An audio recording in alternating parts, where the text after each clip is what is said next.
অমিত শাহের vocal tonic, আর সেই টনিকে একেবারে পরিষ্কার দিলীপ ঘোষকে বলেছেন আপনি সক্রিয় হয়ে দলে কাজ করুন, যেটা দিলীপ ঘোষ একটু আগেই বললেন, শুনলেন। কিন্তু সেই দিলীপ ঘোষ যা বলছেন তাতে কি বিজেপির অস্বস্তি বাড়ছে? আর ঠিক সেই সময় শ্রমিক ভট্টাচার্য দিল্লিতে অমিত শাহের সঙ্গে কথা, আর সেই বৈঠকেই দিলীপ ঘোষ সম্পর্কে কার্যত সতর্ক করে দেওয়া হলো শ্রমিক ভট্টাচার্যকে। কি বললেন? সূত্রের খবর যে বলা হয়েছে দিলীপ ঘোষের যা মন্তব্য তা যদি পার্টি লাইনের বাইরে যায় তাহলে তাকে সতর্ক থাকতে হবে।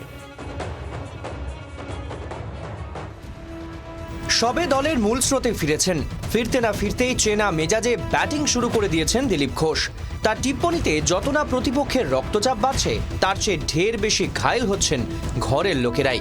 এই পরিস্থিতিতে দিলীপকে ঘিরে পদ্ম শিবিরের অস্বস্তি যেন কেটেও কাটছে না। কখনো নব্য নেতাদের দলীয় সংস্কৃতির পাঠ, নতুন লোক এলে কি হয়, তাকে এই পার্টির কালচার শিখতে হয়, সংস্কৃতি, কার্যপদ্ধতি। কখনো আবার ব্যক্তিকেন্দ্রিক রাজনীতির বিরোধিতা। একজনের ব্যক্তির উপরে চলতে পারে না, তো বাকিরাও আছেন, কিন্তু একজন দুজন পশ্চিমবাংলার মতো এত বড় রাজ্য জিতিয়ে দেবে সেটা সম্ভব নয়।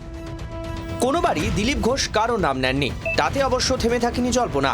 যে শুভেন্দু অধিকারীর সঙ্গে তার সমীকরণ বরাবরই চর্চায় থেকেছে, তিনি কি দিলীপের নিশানায়?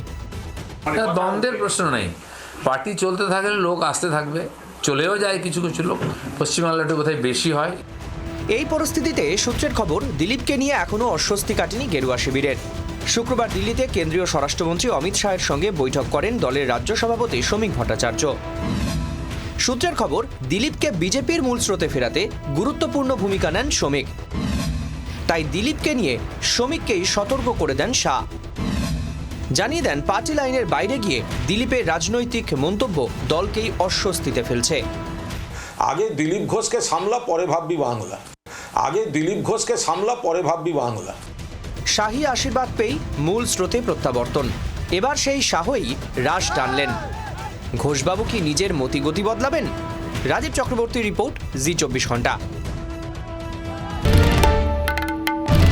বাংলার আওয়াজ, বাঙালির আবেগ, জি24 ঘন্টা।